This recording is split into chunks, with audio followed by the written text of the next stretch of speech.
Good evening, everyone. Good evening, everyone. How are we all feeling this evening? Very good? All right, well, you're about to feel even better because Sister Janet Walters is about to share her invaluable experience and knowledge with us. Now, I've had the privilege to interact with her in a forum outside of church, and I can tell you that what we are receiving here for free, I am actually surprised that the number is as small as it is. But those of us who are here, I am sure will benefit from the presentations, and the hope is that we will then share what we have learned with others. So without further ado, I present to us once again Sister Janet Walters. Welcome, Sister Walters. Good night, everybody. I see some new faces. I'm happy that you are here. And for those who have been traveling with me, both in the car and even coming with me, you have been here with me from Sunday night. Thank you for supporting the program. So tonight we're going to look at If You Love Me, Do Not Hurt Me, family violence. You know, when Elder and I were putting the program together, I totally forgot that tonight was Valentine's Day.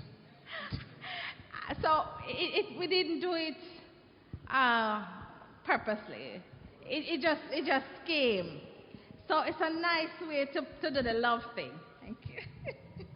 It's a nice way to you know, do all. It's just unfortunate that we have to say this.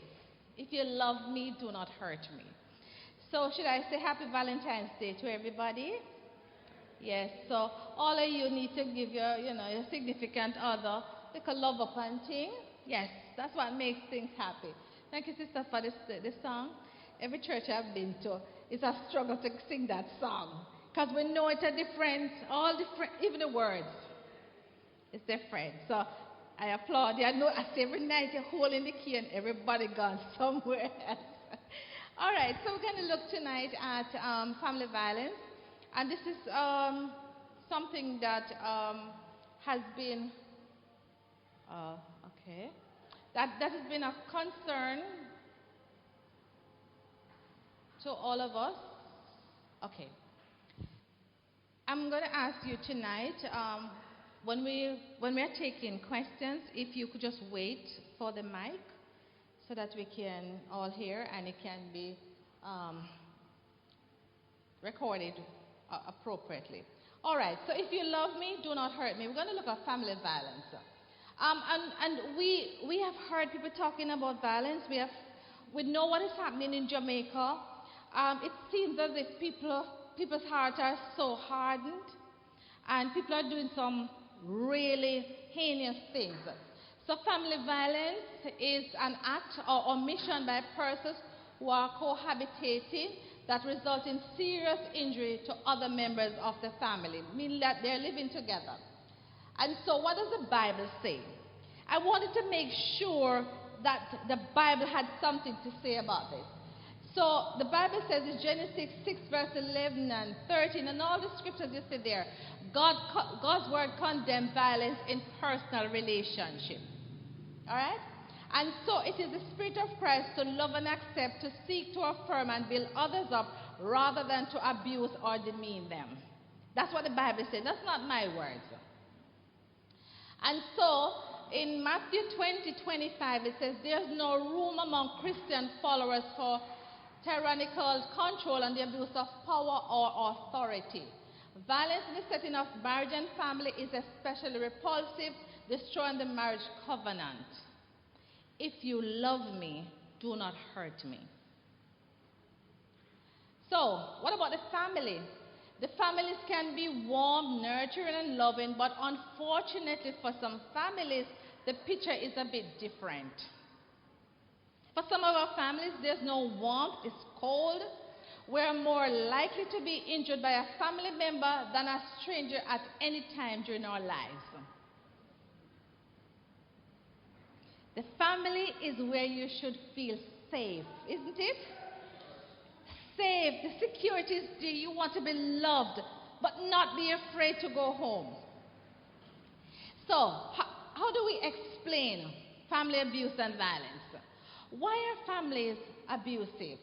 There have been several theories that have been proposed to why violence happens within the families. Now, what I'm going to share with you, it might sound as if, boy, you're really in a class, but I need for you to understand the background of family violence. So when you see these terminologies, you'll be able to appreciate it. So one of the theories is the patriarchy or male dominance theory. What it says is that it maintains that men's authority creates and condones violence against women and children. Then we have the social learning theory. It says that we learn by observing the action of others. So if people have experienced abuse between their parents growing up, they are more likely to be in an abusive relationship when they are adults. And that has been proven. You have the resource theory. And it says that men usually have greater financial, education, and social resources than women do, and so they have more power. And so the presence of abuse is based on the power in the relationship. You notice that most of this theory has men as the perpetrator.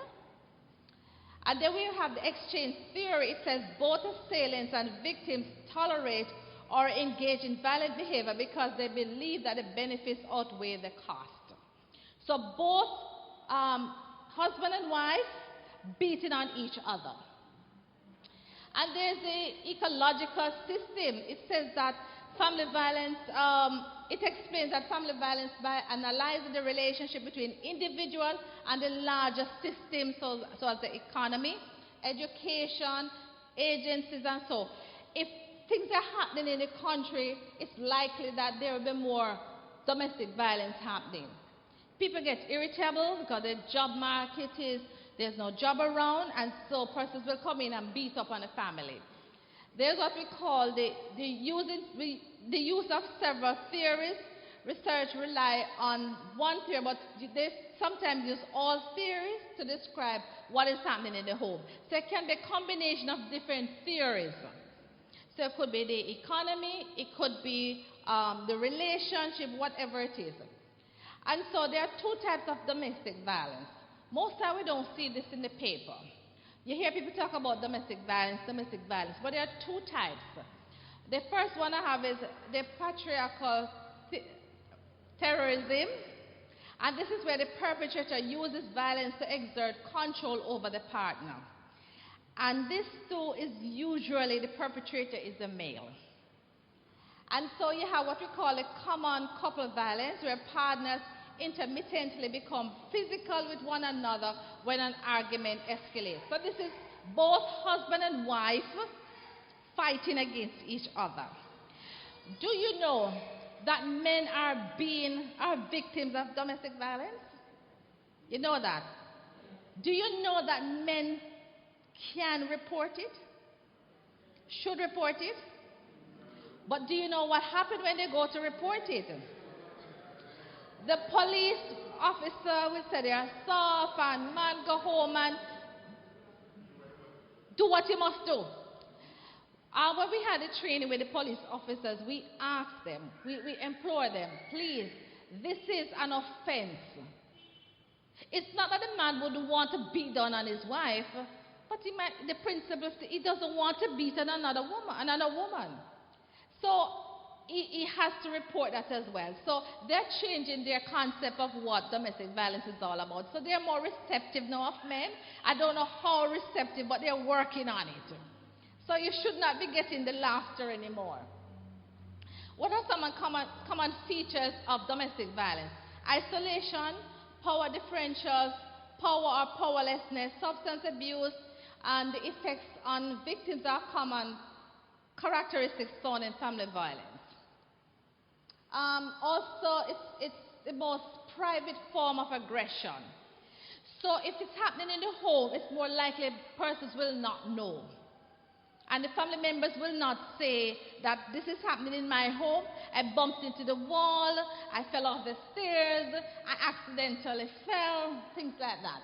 And so the assaults occur in private and the victims are isolated from the normal support system in our society. Unless you are aware and you know of the signs, then you can say, yes, something is happening in this home. And so when we talk about power differentials, we're talking about the person with the most power or resources have the ability to impose their will on other members of the family. So it can be the female who has the power, you know. If the female is working more than the male, then the female has the power to do whatever. And so this difference in power allows the spouse or parent to use force on the less powerful mate or child. So there, if you don't, I will withhold. Yeah? And so when we talk about power or powerlessness, we're talking about the characteristics when a person perceives that he or she has lack of power or control in the work or social environment. And also has the power in relationship to other persons in the family. So they are without power. There are some family members who are afraid to say anything because if they say, nothing will be going into the house, no funding, no nothing. And so they are afraid to say anything. Substance abuse. The excuse of substance abuse is an attractive explanation for both the victim and the abuser. And so for the victim's point of view, the abuser is not really a bad person, but the drug or the alcohol caused him to commit the act.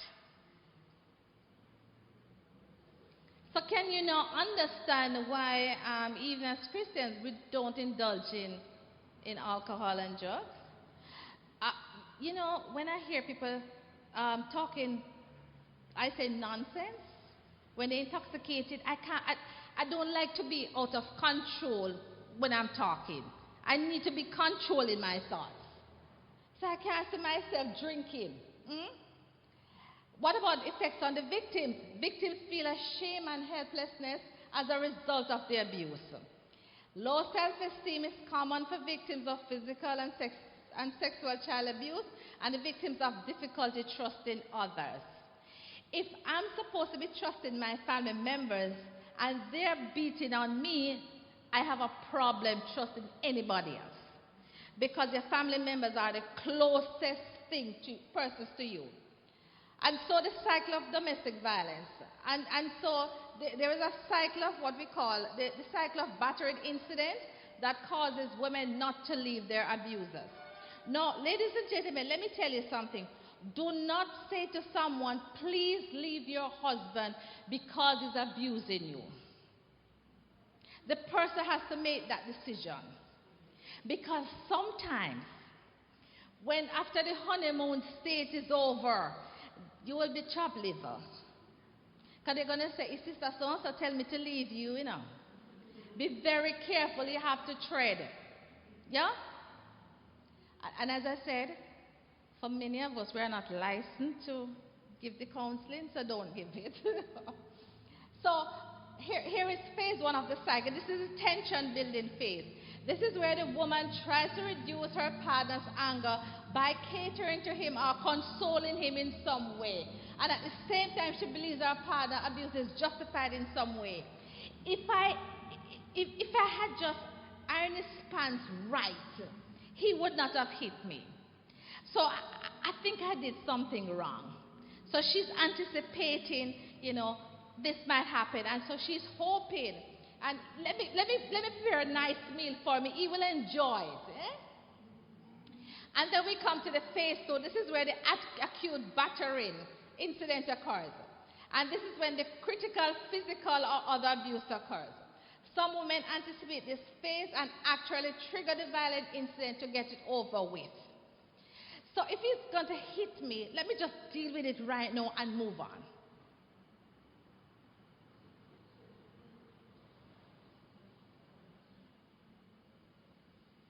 And ladies and gentlemen, it is not easy to come out of an abusive relationship.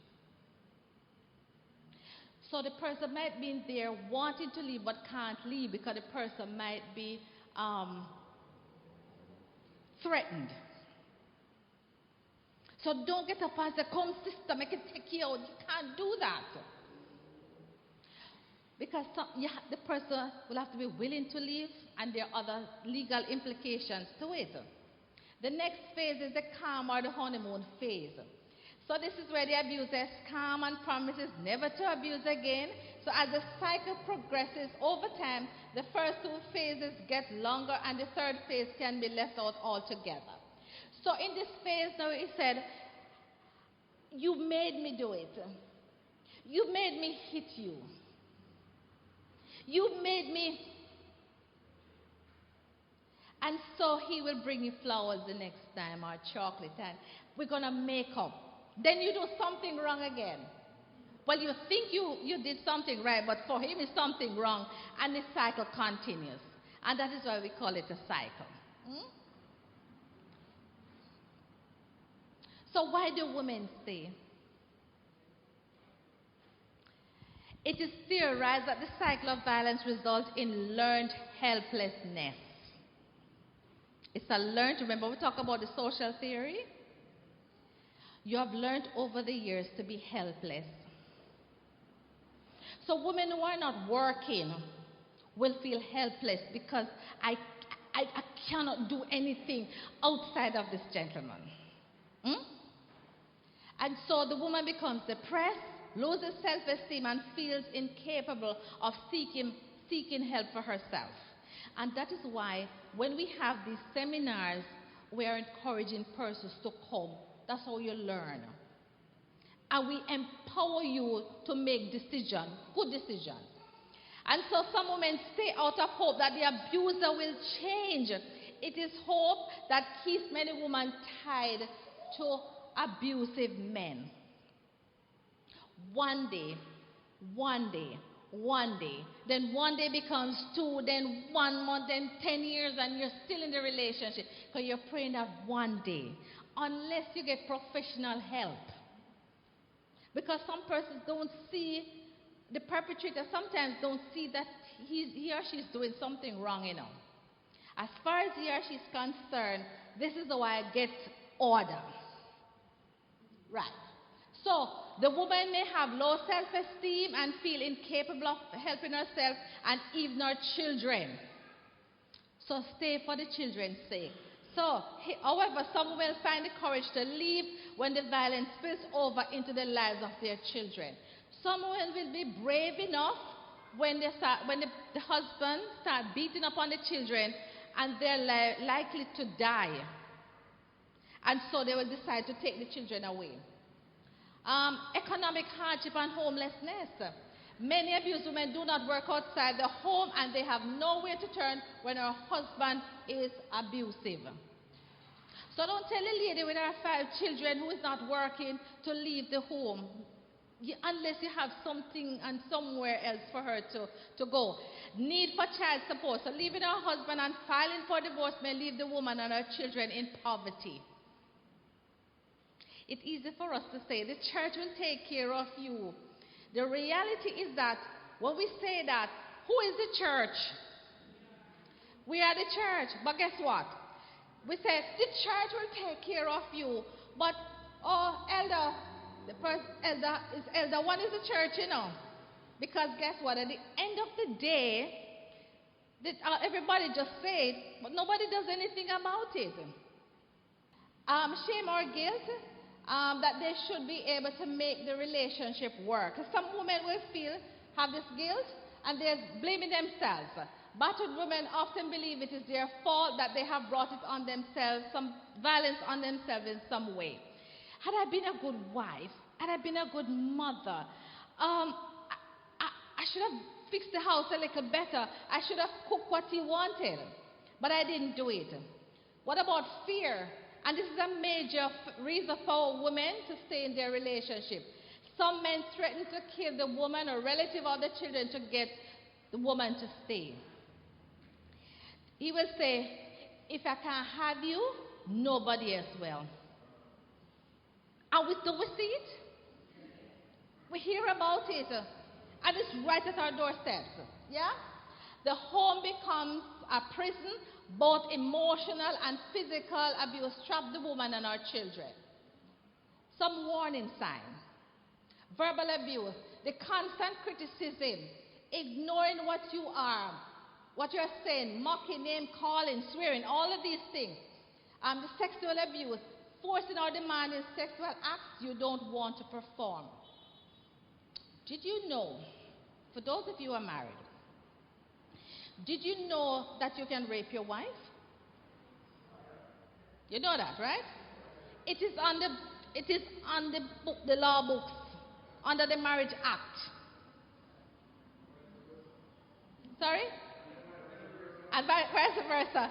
If it is not consensual, it must be two persons consenting to this wonderful experience. So the moment you decide, listen, it is what I demand, then it becomes something else. Yeah? Disrespect, interrupting, telling you you should think and how you should feel and putting you down. You hear some persons talking to their spouse and the family members? You wonder. Yeah? Isolation, trying to cut you off from families and friends, monitoring your phone call, things like that. Emotional withdrawal or neglect, not expressing love or feelings, yeah? Not giving compliment, not respecting your feelings. So can you imagine, for some of us, we think that these things are, don't worry, man, I don't have to tell my family members how nice they are, that I love them. It's part of domestic violence, do you know? One of the signs. Jealousy, very possessive, calling constantly or visiting unexpectedly, checking the mileage on your car. Those are form of abuse, you know. Yeah? Unrealistic expectation, expecting you to be the perfect mate and meet his or her need. Nobody is perfect. Two imperfect persons coming together. So you have to live with each other imperfection. Blaming others for problems is always someone else's fault if something goes wrong. Rigid sex rules expecting you to serve, obey, and always stay home. That's food for thought, eh? Extreme mood swings, switching from sweet to abusive and violent in minutes, or being very kind one day and very vicious the next. So, spelling terrible, not sure. Cruelty to animals and children. Sometimes they will destroy toys, the children's toys, or kill some pets. Threats of violence, saying things such as, I will break your neck, and dismiss it and said, I didn't really mean it.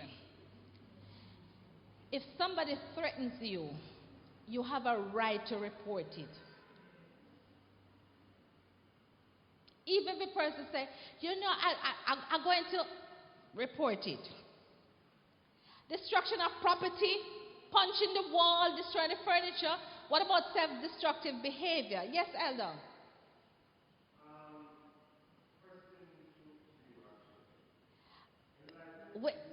Sorry, I need for you to use the microphone. Let me go on while you get it. Okay, I'll come to your question a little while. Self-destructive behavior, abusing drugs or alcohol, threatening self-harm. Sometimes people start using, if you have a licensed firearm, people start threatening. And I've known of couples who have been, spouses who have, especially the wife who has been threatened by her husband because he has a licensed firearm and is threatened to kill her and to kill the family as well. In situational violence couple, this is where both the man and the woman are perpetrator. So they are both abusing each other. So it's not fighting for control, but the violence is a result of conflict that turns into physical violence. It means that there's something wrong with the communication there. The couple is not communicating effectively. They don't know how to solve issues. Okay, what about children now? Child maltreatment includes a broad range of behavior that place a child at serious risk of physical harm. Physical abuse, sexual abuse, emotional abuse, and neglect can play a role in child abuse. Sexual abuse is a type of maltreatment that involves the child in sexual activity to provide sexual gratification or financial benefit to the perpetrator in some ways. So your child is paid to do something, not paid, but given a little $100 or $500 or something, all right? And sometimes we say family members will not do this to each other. I hear fathers saying, I should be your first, not anybody else. It sounds sick, not sure? Remember, fathers, that your daughters are not your girlfriends. Mothers, remember that your boys are not your boyfriend. And so we need to make that distinction. Yeah? And so sometimes these things are happening in the home, but because of helplessness and hopelessness, we forget that we have a responsibility to secure our children. Elder, you may go ahead with your question. Good evening, everybody. Good evening. I was saying, in light of recent pronouncements by the Prime Minister as it relates to domestic violence and the effects or the ill effects of it in the society, how do you as a counselor reconcile the recommendation that the Prime Minister has made of having a cool-out period or a cool-off period whenever the police officer is called about a report of a domestic violence situation? Do you support the idea that the perpetrator should be removed from the household and given that cool-off period as he has suggested? Okay, I didn't read the full document, but I can't catch the news, you know. I briefly heard about what was happening, but the thing about it is that the cool-out is not, yes, that's a first step. But the person, you need to take it to the next level where you get to find out what is the real issue that is causing this individual to be so violent. There are underlying issues, you know. People don't just get one and just start beating down. Remember, I talked earlier about the theories. It could have been something that happened in this person's childhood days. It could be that this person is coming from an abusive relationship. So having the cool out is like putting them in a honeymoon cycle for them to calm down. But then the cycle continues. It will cool out for a while, maybe for a week or two, but something else comes up, then the violence begins. Okay, so one of the things I would include in that, you must seek counseling. And if at the end of the counseling period, changes are not seen, then there should be some sort of way that whatever it is, separation for a while or something drastic like that. But there has to be some sort of security for the family members, maybe, I don't know, restraining order, what have you. Yes, Elder? Would you therefore not recommend that in each police jurisdiction there be somebody who is highly trained in this kind of family resolution issue to deal with domestic violence? Because I find that even if the police was living in the house, some of the acts that are being committed, they can't stop it. So I would think that it is something that should be given very high priority, that there be persons in these local stations, that their responsibility, whenever there's a report of domestic violence, it is their responsibility to go and investigate this with the police. The thing is, okay, there are some police officers that have been trained as first responders. All right, so they know some basic things to do. But in terms of that whole clinical thing, they would not be able to have so many clinicians in these areas. So the judge would have referred the cases to the clinicians who are trained to do it. But sometimes persons don't turn up, or they might not want to pay for the service, or sometimes they say, I don't need it. And you really can't force anybody, even though sometimes I know some judges will do that. They're mandated, but sometimes they come for 1 or 2 sessions, and that's it. They don't turn up, you can't get in touch, you send the report back to the court to say, this person don't turn up, so nothing has happened. So it's a difficult situation, very difficult. But even as first responders, it needs more fleshing out with what the Prime Minister is saying. It needs more fleshing out. And I think, I don't know if there are any persons there on this panel who are clinicians who knows how to deal with these situations. Neglect is also child maltreatment. If you neglect your child, you don't give them any food, the basic necessities, medical facilities, all of these things is a form of maltreatment. And so even though it's not visible, there's emotional abuse. So you're saying to this child, I don't care about you, I don't love you, I don't want you in my space, and that is a form of abuse as well. Why do adults abuse children? And there are many reasons, but I'll give you some of them. Substance abuse, there can be stress, can be poverty. Sometimes you hear parents beating a child and say, and they're saying so many things. I am so stressed, I can't be bothered. And sometimes it's not the child's fault, you know. Yeah? So the partners abuse. If they're being abused, they're going to pass it on to the children. There's divorce. And there can be a combination of factors. And children often suffer physiological, social, and emotional problems stemming from abuse in any kind. And sometimes the children can become aggressive. They increase the likelihood of arrest as juveniles because they don't know how to fit, they don't know how to socialize. And it increases the risk of early unplanned pregnancy. If somebody is treating me good, I will stay with that person. And the end result might not be what you want. And then you say, why did you get pregnant? Because somebody was giving something. The more emotional support. What are some signs of physical abuse? Unexplained bruises, unexplained burns, unexplained fractures, laceration, or abrasions. You have to look out for these things. And for those of you with young children, even at school, when they go to school, check them, because sometimes they are being bullied at school.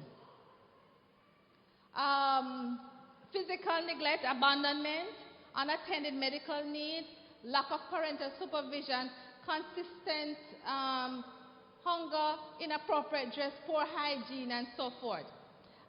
Behavioral signs, for those of you who work in the schools, you will see some of these signs. They act self-destructively. They're jumping, some high buildings, they're doing all sorts of things. Some are withdrawn and aggressive. Some children will arrive at school either too early or too late. It's very uncomfortable with physical contact. They don't want anybody to touch them. Sometimes they display a chronic runaway behavior, especially the adolescents. They keep running away, and so you get them back, they keep running back again. They also complain of soreness or move uncomfortably. They wear inappropriate clothing to cover bruises. There's fatigue. They will steal food sometimes. They report that no caretakers at home, and sometimes they are tardy or absent. Did I go up? Okay. They're also withdrawn and sometimes are depressed. They display lack of self-esteem. There sometimes can be drastic weight loss, and they display hysteria or lack of emotional control. It means that they can't seem to control how they're feeling. You know, even though you want to cry, sometimes you're able to control. They can be crying uncontrollably. They can be laughing out of term, things like those. Has sudden school difficulties. They exhibit sex play or premature understanding of sex. So they might start fondling little ones at the school. They're threatened by closeness. They don't want anybody to come very close. Sometimes they attempt suicide. And in some cases, they will exhibit habit disorders such as sucking or rocking, because what we call regression. So they're almost going back to baby stage. So we call it regression. And antisocial, display neurotic traits such as sleep disorder. They swing between passive and aggressive behavior. So it's quiet, then it's rough. Delinquent behavior, so they get in trouble with the law. And they exhibit developmental delay. So where they should be in the developmental stage, they're delayed in that. And sexual abuse. You notice I'm spending some time with the children because we're not looking out for our children. You will see that there are torn, stained, or bloody underwear, pain or itching in the genital area, difficulty walking or sitting, bruises or bleeding from external genitalia, sexual transmitted disease, and frequent urinary or yeast infection. You have to check your children, boys and girls. Emotional maltreatment, there's speech disorder.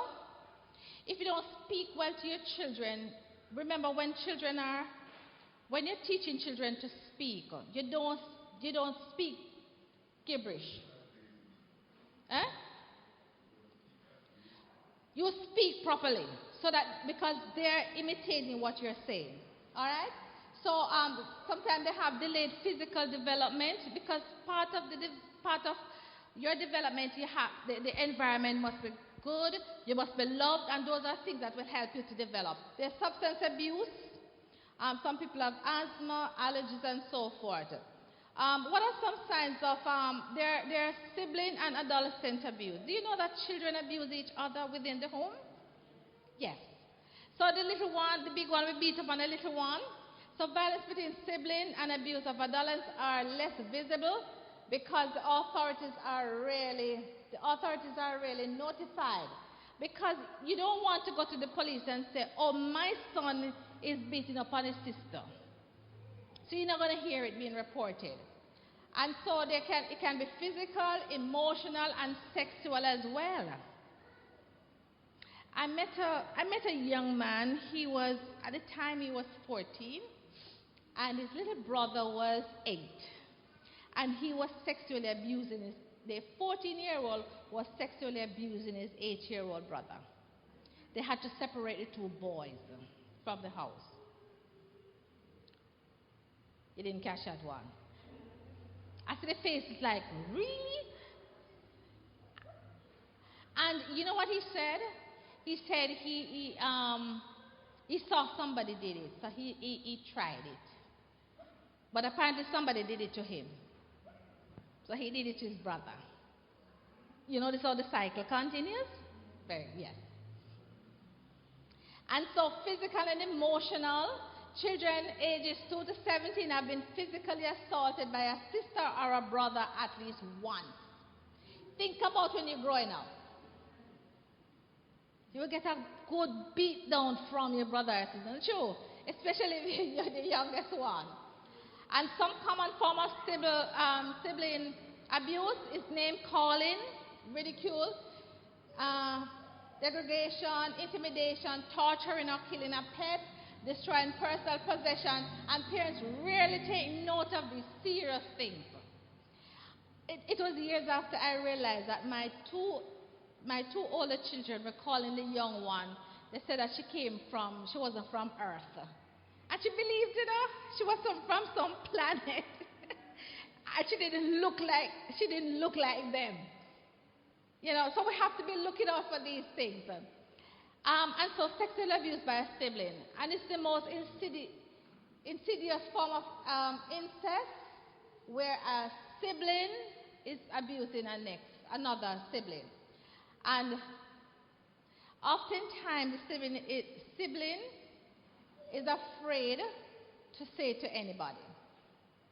Another thing, we have the adolescence abuse. The victimization of teens is the root of many problems later in life.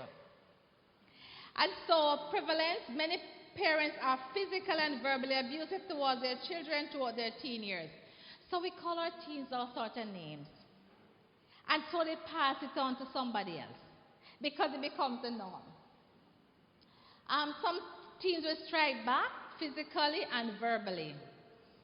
And others rebel or run away and withdraw. Some teens will become delinquent. What about elder abuse? Do you know that we abuse our elderly? So I'm going to say to you, for those of you who don't reach my age yet, take care of your children. They will know which home to put you in. Have mercy. So if you treat them bad, you see, when you're old, when you're old enough, yeah, and you're not able to move around, and they're controlling your medicine, your money, where you eat and where you sleep, they will withhold it from you. And sometimes we don't know that our family members are beating up on the elderly because it cannot be said. Why Mrs. So-and-so, she got a bruise? Oh, she fell out of the wheelchair. That time is you push her out of the wheelchair, Yeah? And so you can look for physical abuse. There's negligence. There's financial exploitation. I know of persons who have taken the poor old elderly person like a pension check and don't give them anything. Some persons withhold the medication for a long period, hoping that the person will have a heart attack or high blood pressure, whatever the medication is for. That's a form of abuse as well. Yeah? Deprivation of basic needs, no bath, no water, no food. Those are basic things. Isolating the person from family members and friends. Do you know that when you move someone from the home to a nursing home is the quickest way for them to die? Why you think so? The fret. Yes, and nobody comes to visit, so you're isolated. So that's a good way, in the sense I'm saying. When person thinking out, hey, listen, let's show. Because you don't need to worry about the person anymore. The home will take care. They'll send the money along or whatever.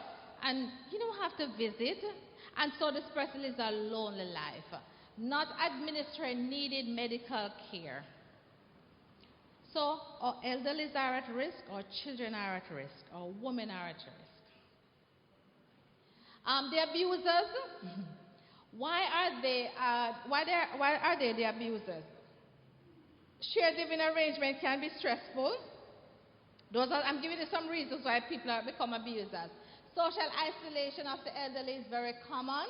There's alcohol abuse. There's impairment of the caregiver. There's dependence on the elderly. And medical costs and stressful financial stress and personality. These are some things that will cause someone to really deprive an elderly or abuse an elderly of things. All right? How do we combat family abuse and violence?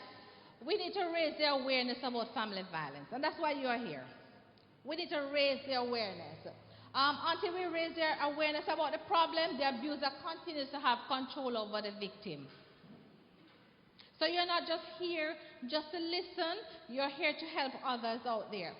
And so the victim, we have to advocate programs that are in to handle the sheer amount of victims that make contact. So we must be able to help. Right now, somebody called me 2 nights ago to ask me, where can someone, a lady, she was involved in domestic violence, and another clinician called me to ask me, where can this lady go? And I could not figure out, because the women's center in town, I understand maybe you can stay for overnight, but I don't think the one in Mandeville opens to accommodate you in the night. So where would this person be going? And those are things. We need to advocate for these things. Where can these women go that they'll be safe? There are numerous organizations that offer the program, but guess what? We need to get on board to see which organization offer these programs. And there are also limited intervention for victims and even less intervention service for abusers. There are a few clinicians who can deal with these cases, but we are far and few. All right? So one of the things we need to understand about family violence is that only by moving forward on a variety of fronts can we hope to diminish or stop this form of aggression that leaves its victim physically and mentally injured. Now is the time for us to start moving. We cannot sit down here day by day, week after week, and comfortable to know that people, even in our own circle, are being abused. And we're comfortable to sing, we're all marching to Zion. That's hypocrisy.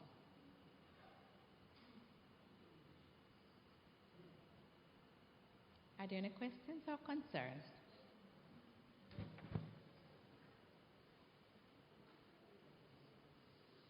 It's a whole heap to swallow, right?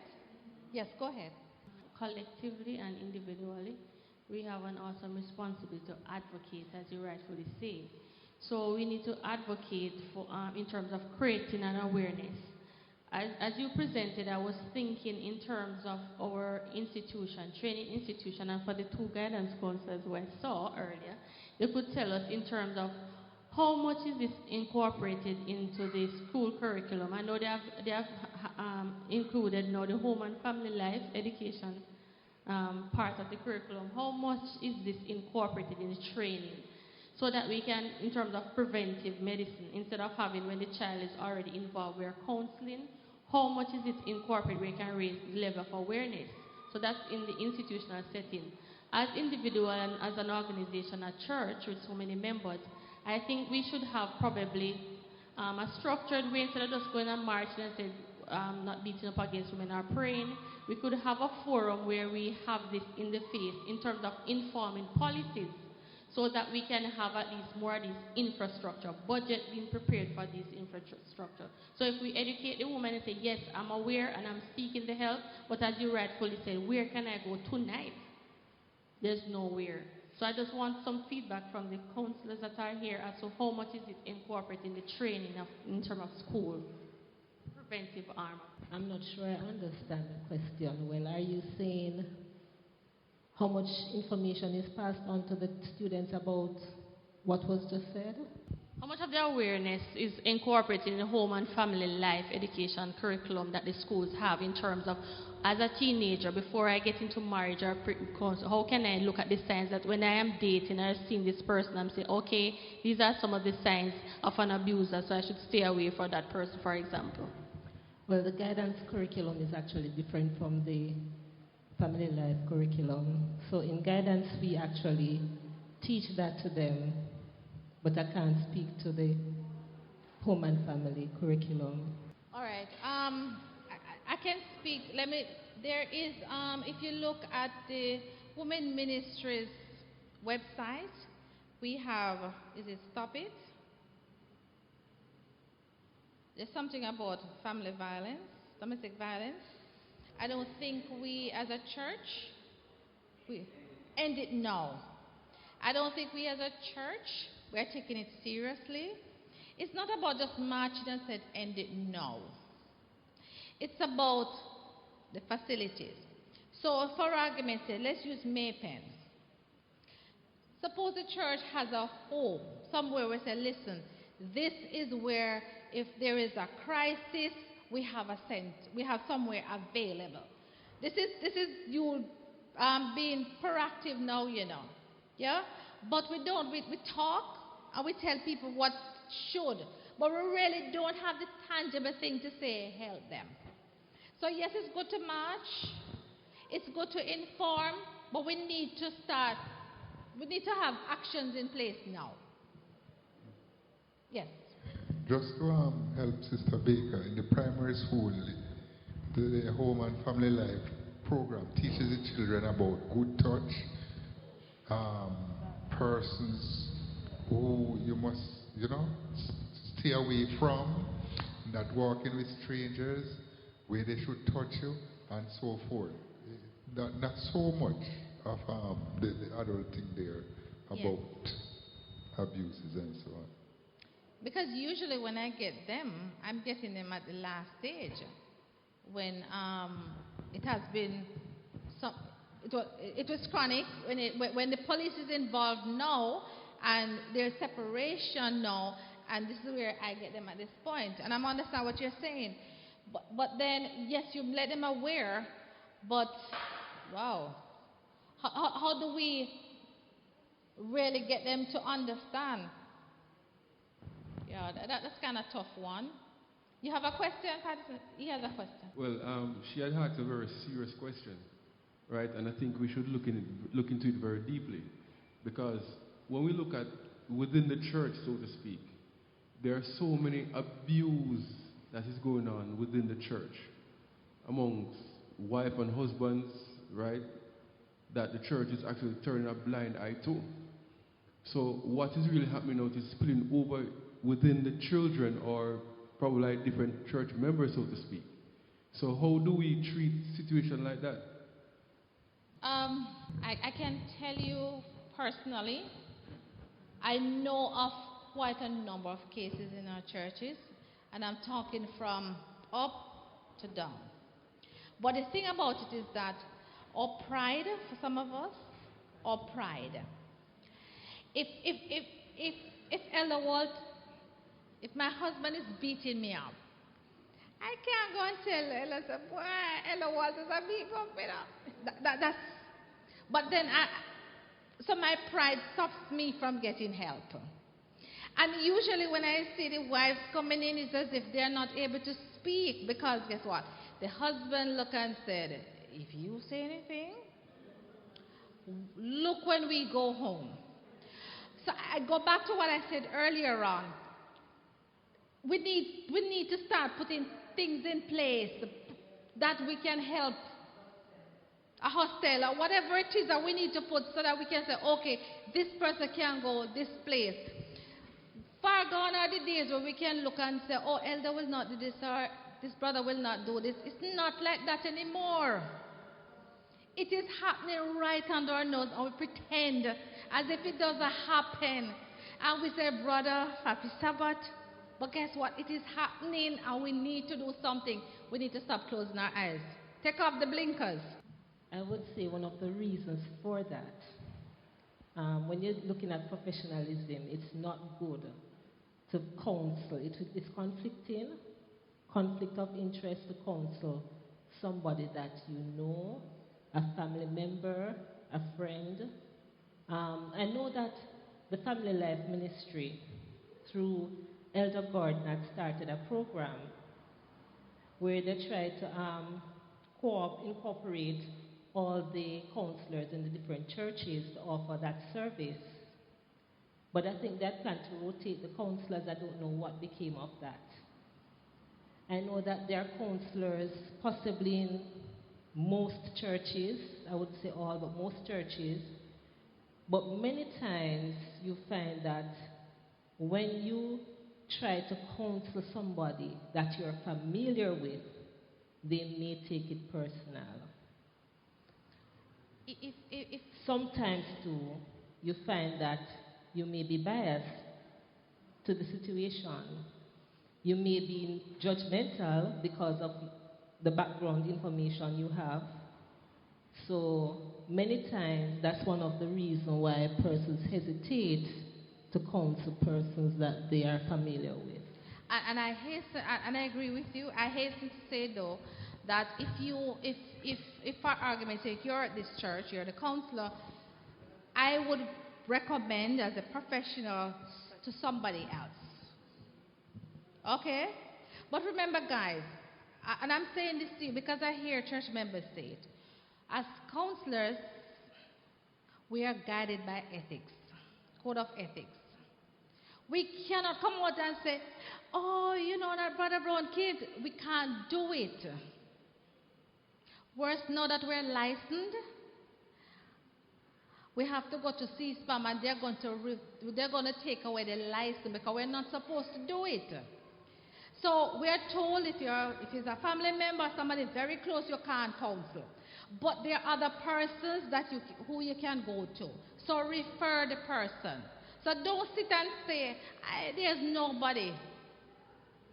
But guess what? We don't appreciate the persons we have in our churches. We'd rather go to, yes. Two questions. Okay, his hand was up a long time ago. Go ahead. All right. Good evening again, Sister Walters. As Yes. usual, presentation was very good, and I did learn something new. I think one of the things that concerns me, though, is that the institutions that are charged with protecting or giving guidance, especially moral guidance, the church, for one, and also our police force. These are two of the institutions in which we find many of the perpetrators. So how can we be telling others, do as I say, but not as I do? It won't work. Because the pattern of violence that has emerged, especially from members of the police force, and then you have all of these persons from the church who have been arrested for various offenses, including sexual violence against children. It is really disappointing that two of the institutions that should be providing guidance, especially providing a sort of moral compass to the society, these are the institutions that we find most of the perpetrators. I do think one of the contributing factors is that it's something that we are ashamed of, very ashamed of, and we are unafraid to call people out on it. For example, there may be someone who is very successful in the society, who has, the long history and the connections politically, and we are afraid to speak out against this person. So we will still go there and still do business with that person, right? So it's a culture of silence. So oftentimes those persons who fight back or are willing to seek help, those persons are from the lower economic strata. Yeah. Those persons who do not care so much about faith, the shame that will come with it. Thank you. All right, so while the mic is going down, here, just before I forget, sexual abuse happens around your church, right under your nose. And when I share these stories, this is not fairy tale. So can you imagine sometimes my thought process? I met a young lady. I think she was about 15. She was always sexually molested by the deacon because she would come down on a Friday. Her grandmother would send her down to the church on a Friday to come and assist in cleaning the church. And he would molest her in the church. And she would say to her grandma, I don't want to go. And grandma said, you have to go and clean the church. And the grandma keeps sending the child every Friday. And this deacon waits on this child every Friday. Now, let me tell you something. I hear the president saying that they will no longer tolerate abusers. I mean, those who are sexually abusing our children or whatever. But guess what? There is a law. If you are molesting a child, sexually molesting a child, you can serve up to 25 years. So, a word to the wise. And if you don't believe me, please go and look at the law of the land, and you will see it. It's 25 years now. And if you are aware of somebody who is, you would be, is the 600, we're supposed, us professionals, we're $600,000 or 6 months imprisonment. Listen to me, I am not going to do six months in, I can't do that. I will report it. Even if I suspect, let me report, and then you can go and investigate. So the corners that you have, all the dark places and so, don't see the little girls and say, go on, man. You look, 1 minute, half a minute can be a lifetime of terror. Yes? I think Fabian asked a question earlier on why is there this silence in the church as it relates to domestic violence, and a part that was suggested is that the persons involved are too embarrassed to say. But might I suggest that part of the equation also involves a fear that their business will be spread abroad, so there is no privacy with the matter. So I tell you, and the fear is that you now will go and say it to your best friend, yes. And that best friend will go tell it to their best friend, and before long your business is abroad. So there is that additional component why persons are fearful of, seeking help because they don't want the whole world to know what is happening. Okay. Can I also add that, as you said earlier, this incidence of sexual abuse, it goes way up in the church. And I can recall many, many years ago, there was a young girl I knew. She was going to high school, very involved in church, and would almost be a model child in church. And when she started high school, in about second form, she was just missing. Nobody knew where she was. And for many years, we never saw her. And I was in Kingston. I went to a particular store, and I saw her there cashing. Okay. Now, this was somebody who was very promising. This person should not have been anything less than a doctor, a lawyer. She was working as a cashier in a store. And I said, "Hi, how are you doing?" And, I told her where I remembered her from. And she burst out right there in the place why she stopped coming to church. It was an elder in the church, well-respected elder in the church, who had sexually abused her. I couldn't believe it. I've not shared that information with anybody, and I'm not quite sure if anybody knew of it. And she said her mother was complicit in the act. Her mother knew, she told her mother, but because this particular elder was helping her mother, the mother played blind.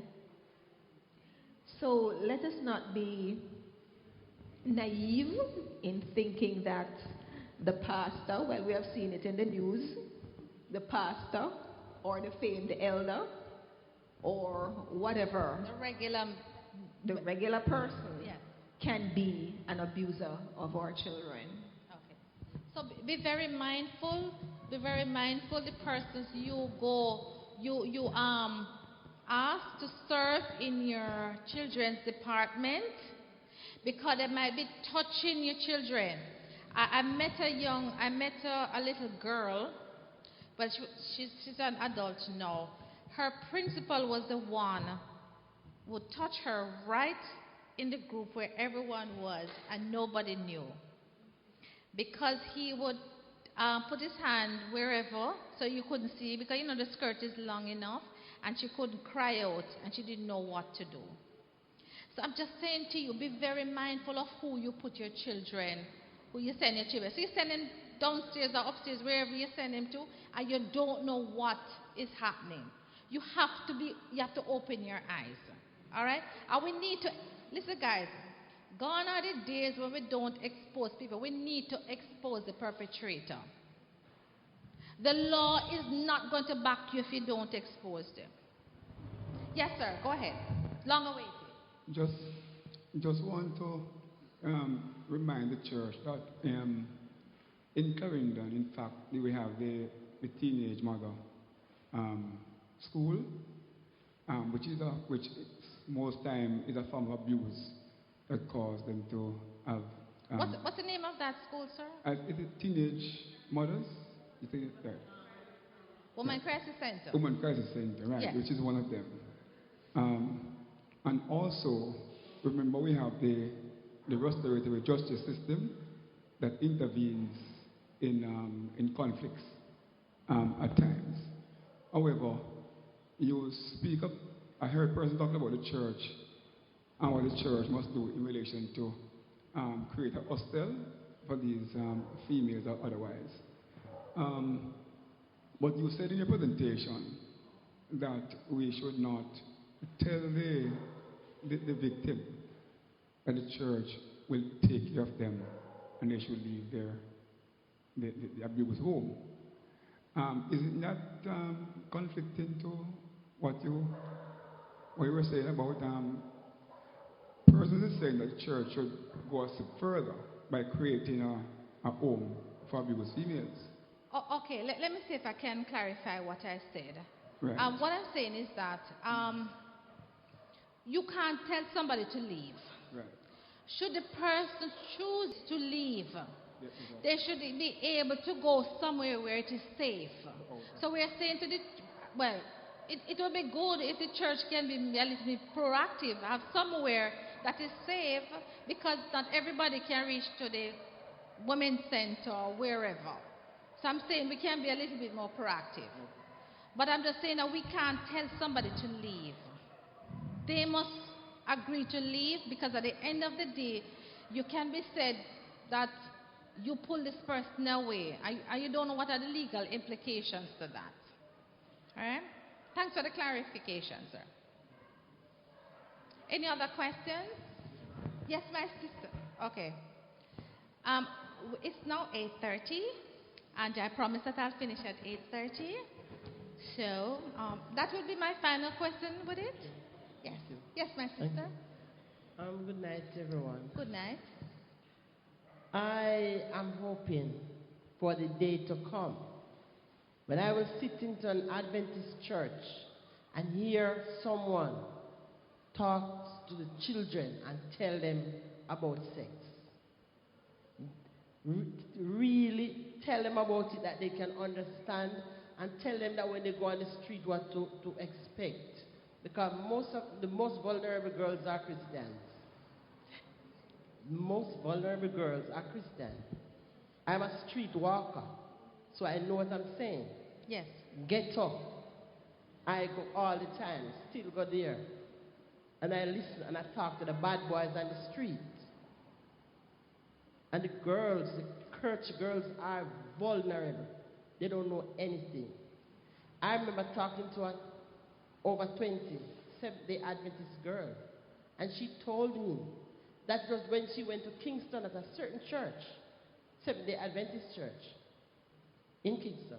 She knew the importance of a virginity. Okay. Because she was born in the church, and she has never heard, anybody really say this is important. Okay.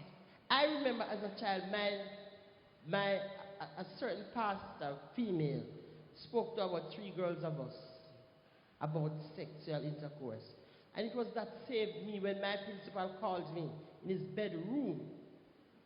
That was what saved me. Even though when I went to school, the other week, he murdered me. I still feel the flogging. So I would want parents, those of us who have daughters, tell them clearly what to expect.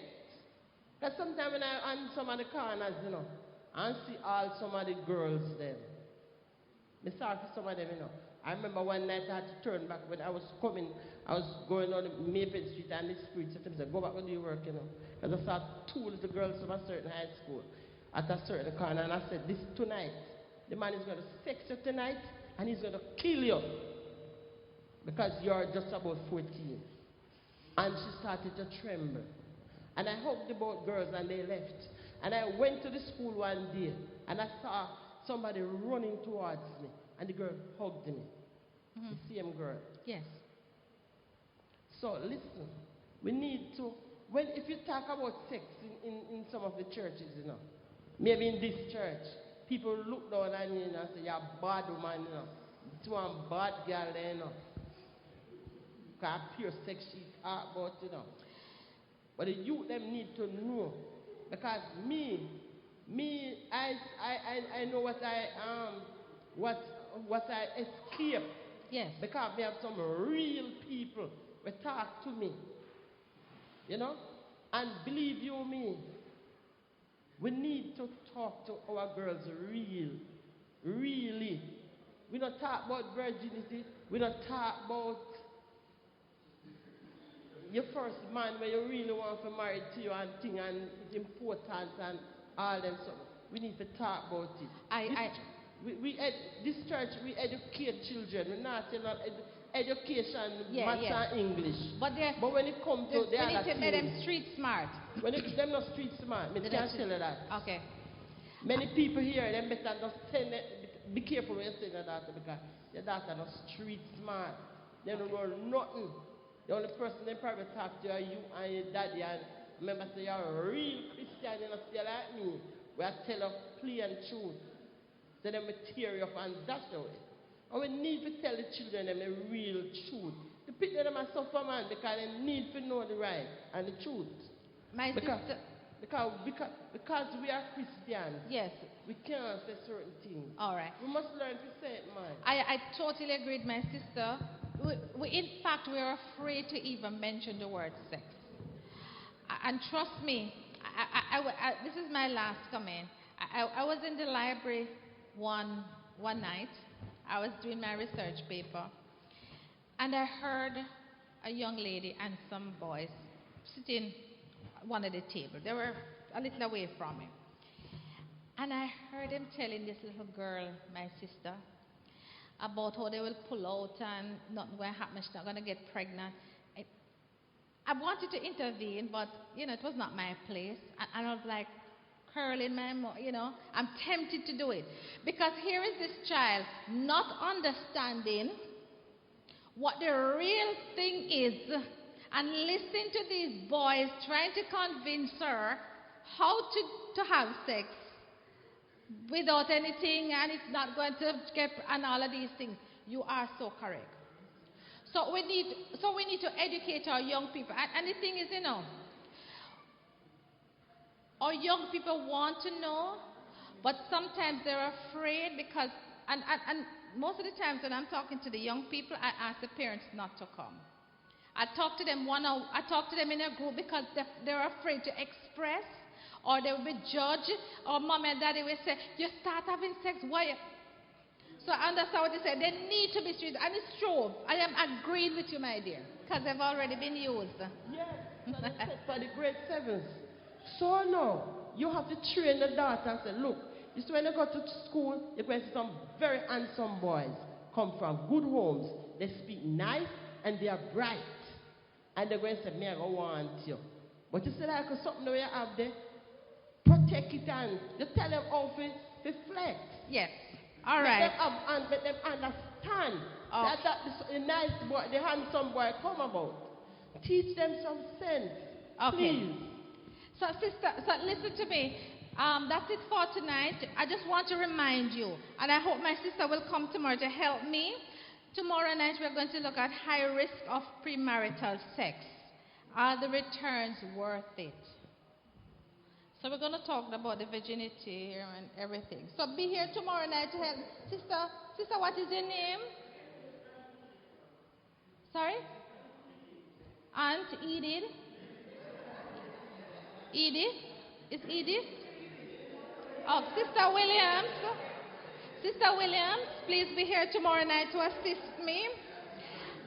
All right. Somebody asked me last night about talking about discipline and punishment. I can't squeeze it in during the topics. It should have been done last night. However, If you come Sabbath afternoon during Bible class, I will spend a little half an hour and take you through discipline and punishment. Tell you what is the difference between discipline and punishment and how you can do it and so forth. All right? Would that be okay? So I'll be here for the entire day on Sabbath, and then we'll look at the rest of it. So tomorrow, see you tomorrow, where we look at the whole thing about premarital sex. And you will see how it will be worthwhile to let it remain intact until it's time to do the act. Thank you very much, everybody. Thank you too, Sister Walters, for your presentation. And I'm sure everybody here enjoyed. Isn't that so? And thanks for your input. Okay? Thanks for coming out. Almost 40 of us are here tonight. The biggest tonight so far, yes? So if you invite one more each one invites one, then tomorrow might have 80. Eh? All right. We are going to stand now for prayer. And after prayer, hot refreshment at the kitchen. Okay? Heads bowed, eyes closed. Loving Lord, I want to thank you for sending our dear sister here to make these presentations. Help that they will be valued by us. And even if they don't impact us personally, help us to reach out and help others so that they will be benefited as well. Thank you for hearing, and please guide us home safely and bring us back tomorrow night when we can continue these sessions. Hear our prayers, we pray in Jesus' name. Amen. Good night, everybody. And now please head for the kitchen for some hot refreshment as a